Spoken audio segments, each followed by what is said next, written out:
युवा रक्षक न्यूज मध्ये आपले स्वागत आहे. माझ्यासोबत प्रभाग क्रमांक 16 ड चे अपक्ष उमेदवार म्हणून शेख रज्जाक माझ्यासोबत आहे. आम्ही त्यांच्यासोबत आज चर्चा करणार आहोत विकासाबद्दल. ते अपक्ष उमेदवार म्हणून 16 ड मध्ये थांबलेले आहे. शेख रज्जाक सर, आपले खूप खूप स्वागत आहे पहिले तर आमच्या चॅनलमध्ये. तुमचे काय विकास आहे, काय बद्दल तुम्ही थांबलेले अपक्ष म्हणून? मी सोशल वर्कर 98 पासून करत आहे. भ्रष्टाचार निर्मूलन समितीच्या महाराष्ट्र व्हाईस प्रेसिडेंट म्हणून मी काम करत आहे. माझं नाव शेख रज्जाक शेख अनवर, गाडीपुरा राहणार मी. आता मला एक विचार झाला की मी उभं राहून जनताचं अजून काहीतरी काम करावा. आधी मी काम लई केलेलं आहे गाडीपुरात, लेडीज लँडच्या रोडाचा, नळाचा, हे रोड आपण रोड काढणार आहे. मोहम्मदी रोडला जो रोड चालली काळ्या पूलपासून, ते रोडचा काम मीच काढलेलं आहे. ते रोड अशोक चव्हाण साहेबाला सांगून, भानूला सांगून मी एक उभं राहिलो होतो याच्या अगोदर. त्याला मला बसायसाठी म्हणलं तर मी, हे माझा उद्देश आहे, हे काम केल्यानंतर मी एक उचलतो. तर त्याला मान्य केले. अशोक साहेबांना येऊन सांगितले की मी तुम्हाला करून देतो. त्या म्हणून मी फॉर्म उचलला म्हणून हे रोड बनवण्यात आलेली आहे. ही कधीची गोष्ट आहे? तुम्ही फॉर्म उचलला होता? अगोदरची इलेक्शन झालं होतं त्या टाइम, त्यावेळीची गोष्ट आहे म्हणजे. Okay okay okay. तुम्ही तुमच्या विरुद्ध चांगले मोठे पक्ष थांबलेले आहे, त्याबद्दल तुम्हाला काय वाटते? मला असं काय वाटत नाही. मी एक स्वतः कार्यकर्ता होय, सोशल वर्कर आधीच मला एवढा वाटत आहे की मी कसं तरी मला एक काम करून हे करायच्यावर जनता मला साथ देईल.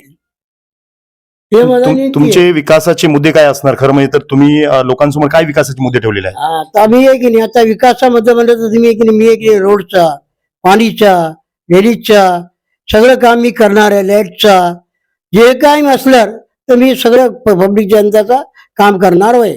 खरं म्हणजे तुम्हाला भीती वाटत नाही का? एवढे मोठे मोठे पक्ष थांबलेले तुमच्या समोर, असं तुम्हाला वाटत नाही का? तुम्ही अपक्ष उमेदवार आहे आणि तुम्हाला भीती वाटत नाही? नाही, मला असं काय वाटत नाही. मी स्वतः आहे की नाही आधीपर्यंत काम करतो. मी एक सोशल वर्कर आहे. मी 98 पासून काम करतो. मला असं काय भीती वाटत नाही. मला जनतेला विचारू शकतो तुम्ही मी काय काय काम करतो. असं काय काम नाही जे नाही करत. तुम्ही कोणतं बी काम असलं माझ्यापाशी लोक येते, मी त्याच्या सगळ्याचं काम करून देतो. खरं तर अपक्ष उमेदवार म्हणून लोक वेगळ्या नजरेने पाहतात. म्हणजे तुम्ही कोणत्या पक्षाकडून बी फॉर्म भेटला नाही तुम्हाला म्हणून तुम्ही अपक्ष उमेदवार थांबले? नाही, मला बी फॉर्म देत होते. एकानं बी फॉर्म आणून मला दिलं होतं. मी स्वतः हे केले की मी स्वतः उभं राहावा, आझाद उमेदवार म्हणून राहावा, मी काम करावं जनताचं. पार्टीमध्ये गेलं तर पार्टीचं बंद राहते. त्यामुळे मी स्वतः उभं राहून पब्लिकचं काम करण्यासाठी हे केलेलं आहे. तुम्हाला काय वाटते की आता या प्रभागामध्ये खरं म्हणजे तर काय कमी आहे विकासाबद्दल, त्याबद्दल सांगा. पुष्कळ कमी आहे. रोड नाही, ड्रेनेज नाही. या नगरसेवक आल्यानंतर कोणताही विकास झाला नाही. गाडीपुऱ्यातला कोणताही विकास झाला नाही, काम झालं नाही, काय नाही. ड्रेनेजचे तिकडे सगळे पाणी येते, सगळे येते. रोडा नाही, नळाचं पाणी नाही. नळाला अर्धा घंटा आहे की नाही आधी पाणी ड्रेनेजचं येते. कोणी बघायला नाही का, ना गव्हर्नमेंट सर्व्हिस बघायले ना कोणी बघायले. सांगून मी थकले पब्लिक जनताना. मी जाऊन ते अप्लिकेशन देतो, मी हे करतो, मी ते काम करून घेतो कधी बी. आपल्यासोबत नांदेड महानगरपालिकाचे प्रभाग क्रमांक 16 ड चे काही मतदार आहेत. त्यांच्यासोबत आपण चर्चा करू की प्रभाग नंबर 16 ड म्हणजे विकास झालेला काय आहे खरं म्हणजे त्याच्याबद्दल. काय विकास झालेला आहे 16 ड मध्ये खरं? आज तक तो कोई विकास नहीं हुआ है.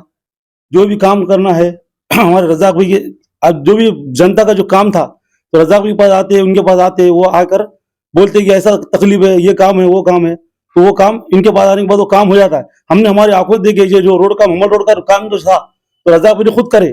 मैं बात का गवाह हूँ. गाडीपुरामध्ये खरं म्हणजे तर तुम्हाला काय वाटते की जे माजी नगरसेवक होते ते आतापर्यंत आले की नाही? आतापर्यंत नहीं, आज तक कोई नगरसेवक नहीं आया है. ये नगरसेवक नहीं होने के बावजूद भी काम करते हैं मोहल्ले में. तुम्हाला काय अपेक्षा आहे यांच्याकडून खरं म्हणजे? तर अपेक्षा को ऐसे आदमी चाहिए हमें, इनके ऐसे आदमी को हमें लाना है जिता कर, और इनको इनका हाथ मजबूत करना है. बस ऐसा ही नगर से हमें चाहिए.